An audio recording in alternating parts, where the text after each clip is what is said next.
Hello mga guys, mga kaibigan, mga tropa dyan, di ba? Mga tropa natin.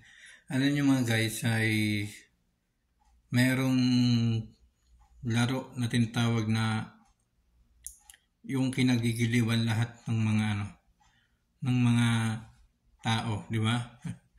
Yung kunyari sa mga mahilig sa Facebook, di ba? Siyempre kailangan din natin magkaroon ng extra income. Yeah.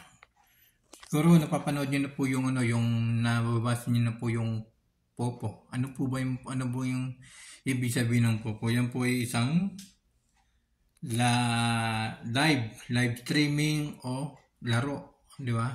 Mag-live streaming ka, pwede kang kumita diyan. Pwede kang kumita pa kahit na nakaupo ka, nag-live ka, pwede kang kumita diyan. Siyempre, ang magbibigay sa iyo diyan yung mga nanonood sa'yo. Di ba? Pero, para sa akin, marami nagsasabi na, may mga nagsasabi na, ano raw to, hindi daw to legit, di ba? Hindi daw to tunay. Ang gumagawa lang naman ng mga ganyan mga kaibigan, yung sarili mo din, di ba? Sarili din natin. Kung loko tayo, di ba? Kung magpapaloko. Kasi hindi naman po ano yan, hindi naman po mandurugas yan, hindi naman po mandurugas. Hindi naman po mandurugas. Para sa akin po, hindi po yan katulad ng iba. Nasa tao po yan mga guys kung kayo po ay magpapaloko. Di ba? Nasa tao yan kung kayo po ay kung sarili niyo po ay igagastos niyo po ang inyong mga pera. Kasi ako ginagawa ko kapag nandun ako sa Popo mga kaibigan ay nagkiklik lang ako doon, kiniklik ko lang para magkaroon ako ng coins, di ba? Para magkaroon ako ng coins, kiniklik ko lang yung mga nandun. Tapos nanonood lang ako para magkaroon tayo ng points. Tapos, pag pumasok ka sa live sa kanila, pag natuwa sa'yo, bibigyan kanila ng gift o pera o isisendan kanila ng pera para magkaroon ka ng dollar. Ganyan po yung trabaho sa Popo. Ganyan po yung trabaho. Kaya sa mga nagsasabi dyan na di ba? Nagsasabi dyan na hindi yan legit, hindi yan totoo. Bago tayo magsasabi niyan, pasok muna kayo doon, di ba? Pumunta muna kayo doon at obserbahan. Siyempre, nasa sa'yo yan kung magpapaloko ka, di ba? Pero hindi ibig sabihin nun ay hindi tunay si Popo. Tayo po ang gumagawa. Tayo po yung gumagawa kung bibili tayo ng di ba? Kung magbabayad tayo sa kanila, nasa sa atin yan kung magbabayad tayo. Pero kung meron ka nito, meron ka niyan mind, yan, kahit hindi ka magbayad, kasi meron mga binibili dyan sa Popo, kahit hindi ka bumili dyan, basta meron ka niyan, kikita at kikita ka. Marireach mo yung regulation ni Popo. Marireach mo yung level na pwede mong marit bago ka mag-live. Lalong-lalo na sa mga lalaki. Kasi yung pag babae, madali lang po yan. Level 1 lang po yan, makakapag-live na po kayo. Makakapag-live na kayo sa Popo. Kung babae po yung gumagamit ang account. Pero kung lalaki talaga, mahirap po yan. Mahirap po yan. Kaya ako, kapag pumapasok ako sa Popo, nag-ano ko, gumagawa ko ng paraan para magkaroon ako ng coins at meron magbigay sa akin ng gift. Kumakanta lang ako Kumakanta lang ako tapos paparequest ko sila mga kanta. Di magkakaroon ka na ng dollar niyan. Magkakaroon ka na ng dollar.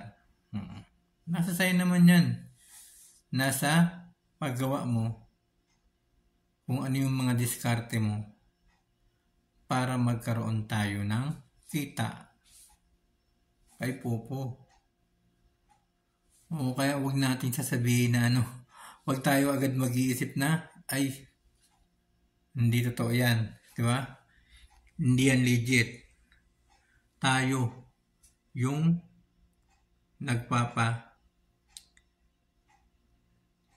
hindi legit sa ating mga sarili, di ba? Kasi hindi tayo gumagamit ito ng mind. Paano ba maiwasan ang magkakaroon ng problema kapag sasali ka sa isang website o mga live streaming sa website, di ba? Kaya kung meron ka niyan, kung meron kang mga diskarte, di ba? Kung alam mo naman na gano'n hindi totoo, di gagawa ka ng paraan para hindi ka magastusan, di ba? Kaya ako, pag nagsaluto sa Popo, pag may nagla-live, ayan, manonood lang ako ng 15 minutes, magkakaroon na ako ng points, di ba? Kapag palagi yun, pagpasok ka ng pasok sa mga nag-live streaming, di ba, nagpa-party live, at umakyat ka sa kanila, pag ginalingan mo, bibigyan kanila ng gift. Di ba? Napakasimple lang. Para kumita ka para sa sarili mo. Di ba? Para kumita ka nang hindi ka nagbabayad. Di ba? Kaya huwag natin iisipin agad na hindi totoo yung Popo na yan. Kasi totoo yan mga guys. Subukan ninyong pumunta yan. At meron naman po siyang ina-advise na mag-iingat sa mga maling mga ginagawa ng ibang tao. Diba? Kaya mga guys, sa mga gustong pumasok dyan o pumunta kay Popo, nasa discard nyo na po yan mga guys. Nasa discard nyo yan kung magpapaloko kayo. Nasa discard nyo yan kung gagastusan nyo siya. Di ba? Kaya maraming salamat po sa inyo lahat. Ito na naman, advice ko lang. Kung gusto lang naman ninyo. Kung gusto lang ninyo, ay pwede kayo mag-try. Mag-observation muna kayo. Observation. Ano yung po yung observation? O obserbahan muna. Di ba? Yan ang palagi sinasabi ng mga nag-tutorial sa Popo na o obserbahan mo lang muna. Di ba mga guys? Napakadali. Kaya itry mo lang. Pag tinry mo, wala nang mawawala. Subukan mo, wala nang mawawala. Di ba? Nasa diskarte mo yan. Kung kikita ka, di ba?